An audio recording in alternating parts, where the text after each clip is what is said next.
Hello बच्चों, मेरी पाठशाला में आपका आज स्वागत है।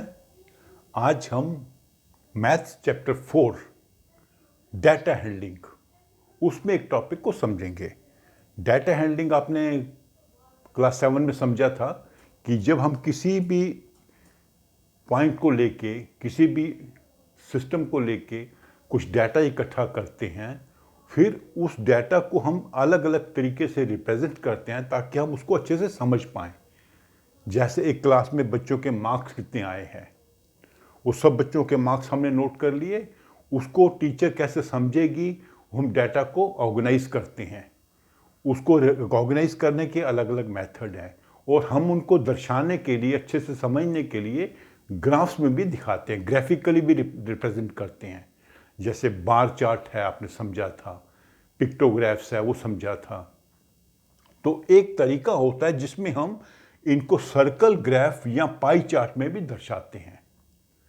तो जब हम डाटा को ऐसे दर्शाएं कि वो एक सर्कल में आ जाएं, सर्कल के जो अलग अलग सेक्टर्स हैं, वो हर सेक्टर एक डाटा को रिप्रेजेंट करेगा, तो उसे कहते हैं सर्कल ग्राफ या पाई चार्ट। तो इसमें बेसिकली हर सेक्टर जो है वो पूरे से उसका एक रिलेशन बताता है कि पूरे की कंपैरिजन में वो कितना है। ठीक है, तो मान लीजिए, हम सिंपल में एग्जांपल देता हूं। एक क्लास में 50 बच्चे हैं और उसमें 25 बच्चे जो हैं बॉयज हैं, 25 गर्ल्स हैं, तो दोनों बराबर हैं। तो हम उसको ऐसे रिप्रेजेंट कर देंगे, ये बॉयज हो गया, ये गर्ल्स हो गया। टोटल 50% है, ये भी 50% है। तो देखते ही हमें समझ आ जाएगा कि क्लास में जितने बच्चे हैं उसमें से आधे बॉयज हैं, आधे गर्ल्स हैं। तो इस तरह जब हम रिप्रेजेंट करते हैं तो उसको कहते हैं पाई चार्ट या सर्कल ग्राफ। तो ये बनाने के लिए हमें क्या करना पड़ता है कि जो भी डाटा है उसको एनालाइज करना पड़ता है, उसका टोटल निकाल के उसका रिलेशनशिप बनाना पड़ता है टोटल से। जैसे मान लीजिए एक लड़का है, वो 24 आवर्स का जो हमारा दिन होता है उसमें से 8 घंटे वो सोता है, 6 घंटे स्कूल में बिताता है, 2 घंटे टीवी, 2 घंटे होमवर्क और 2 घंटे गेम्स में वो लगाता है, और बाकी जो 4 घंटे हैं वो अदर एक्टिविटीज़ है। जैसे सुबह उठ के नहाना धोना, घर का काम करना, स्कूल जाने के लिए जो उसको समय चाहिए। मान लीजिए उसका स्कूल 15 मिनट दूर है, वॉक करके जाता है, तो 15 मिनट आने में, 15 मिनट जाने में, सब इसमें लगेगा। अदर एक्टिविटीज़ कह दिया, ये सब एक्टिविटीज़ हैं जो उसको करनी पड़ती हैं। तो ये उसका टोटल 24 आवर्स का एक हमारे पास डाटा है कि 24 घंटे वो कैसे बिताता है। तो अभी अगर इसको हमने पाई चार्ट में दिखाना है तो हमें क्या करना पड़ता है कि टोटल से रिलेशनशिप बनाना पड़ता है, प्रोपोर्शन निकालनी पड़ती है। तो कैसे होगा, इसकी प्रोपोर्शन कैसे बनेगी? 8/24,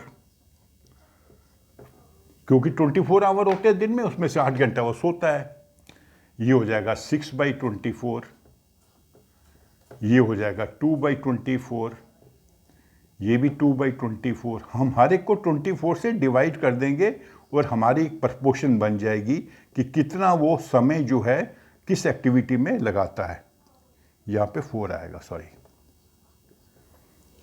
ठीक है, तो इसको अगर हम लोअर फ्रैक्शन में रिड्यूस कर लेते हैं तो ये बन जाएगा 1/3, ये बन जाएगा 1/4, 1/12, 1/12, 1/12 एंड 1/6। ठीक है, तो पूरे का जो 1/3 है वो स्लीपिंग में उसका निकल जाता है, पूरे का 1/4 जो है उसका स्कूल में निकल जाता है, 1/6 उसका निकल जाता है अदर एक्टिविटीज़ में। तो लेकिन हम ग्राफ में कैसे बनाएंगे, सर्कल में कैसे बनाएंगे? अब आपको ध्यान होगा कि सर्कल में पूरी कितनी डिग्रीज होती हैं। अगर हम यहाँ से शुरू करेंगे काउंट करना तो 90 डिग्री, 180 डिग्री, 270, 360। तो ये 360 डिग्री का सर्कल होता है। तो हम इसको डिवाइड कर देंगे कैसे? स्लीपिंग के लिए क्या होगा, 1/3 into 360 degree equal to 120 degree. तो जो 120 डिग्री का सेक्टर बनेगा वो हमें स्लीपिंग के बारे में बताएगा। स्कूल में भी ऐसे ही करेंगे। 1/4 था तो 1/4 इंटू 360 करेंगे तो 90 डिग्री, ये 90 डिग्री का सेक्टर बनेगा। और टीवी, होमवर्क, गेम्स सबका बराबर है। टीवी, होमवर्क, गेम्स, ये है 1/12 इंटू 360 30 डिग्री। हर सेक्टर जो है 30 डिग्री का होगा। और बाकी बचा अदर एक्टिविटीज़, जो बाकी काम करता है वो है 1/6 इंटू 360 इज 60 डिग्री। तो अगर सबको ऐड करेंगे 360 बन जाएगा, क्योंकि ये 3 सेक्टर हैं, 90, 90, 180, 300, 360। तो अभी हम मान लीजिए यहाँ से शुरू करते हैं स्कूल का। ये सेंटर है इसका, 90 डिग्री ऐसे होगा। ये 90 डिग्री का सेक्टर बना, ये स्कूल हो गया।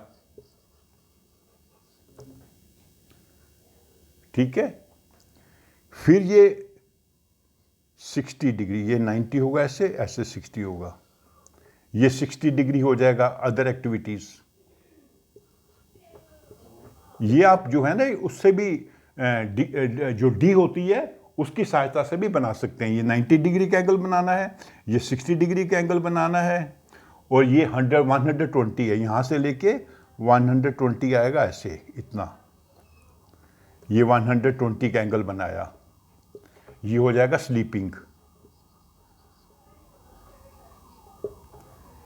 ठीक है। और ये फिर 30-30 के 3 सेक्टर बनेंगे, 1 सेक्टर, 2 सेक्टर। तो ये 30-30 के बनेंगे। ये हो सकता है कि एग्जैक्ट ना बने हो, लेकिन अगर आप डी से बनाएंगे तो एग्जैक्ट बन जाएंगे। तो ये हो जाएगा टीवी, ये होमवर्क, ये गेम्स। तो ये आपने दिखाना नहीं है, ये सिर्फ आपने जो है जब आप बनाना है तो आपने डी से इनको यूज करके बनाना है। तो ये हमने 24 आवर में एक बच्चे की एक्टिविटी को दिखा दिया है कि कौन सा समय, कितना समय वो किस एक्टिविटी में लगाता है। ये है 8 आवर्स, ये है 6 आवर्स, ये हैं 4 आवर्स,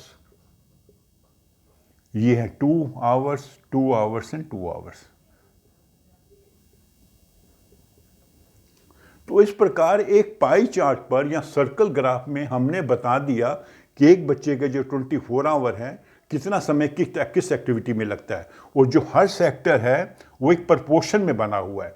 प्रपोर्शन हमने कैसे निकाली, उसको हर एक को 24 से डिवाइड कर दिया, और जो रेशो बनी वहाँ से हमने 360 डिग्री, चूंकि सभी एंगल का, पूरे सर्कल के सभी एंगल का जोड़ होता है, तो हमने देख लिया भी कौन सा सेक्टर कितने डिग्री का होगा। ये 120 डिग्री का होगा, 90 डिग्री का होगा, 60 डिग्री का होगा, और 3 जो सेक्टर है वो 30-30 डिग्री के होंगे। आपको मालूम ही है ना कि एक सर्कल को एक पार्ट, जो सर्कल का एक जो पार्ट होता है उसे हम कहते हैं सेक्टर। तो ऐसे आप किसी भी डेटा को आप चेंज कर सकते हैं इनटू ए पाई चार्ट, मतलब उसको एक पाई चार्ट में, सर्कल ग्राफ में दिखा सकते हैं।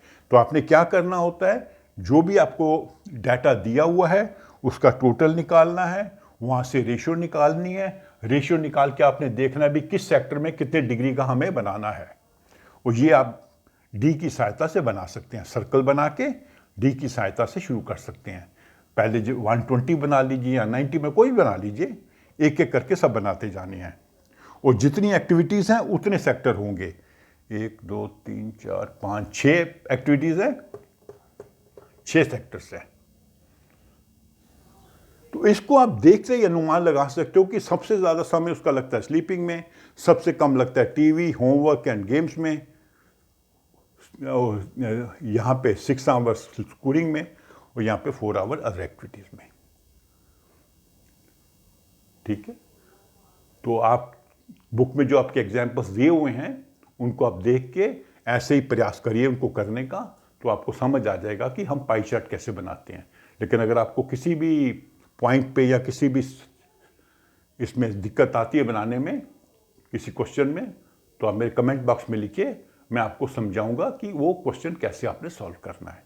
ओके, तो मेरी आप वीडियो को लाइक करो प्लीज़, शेयर करो और अपने चैनल को सब्सक्राइब भी करो। Thank you.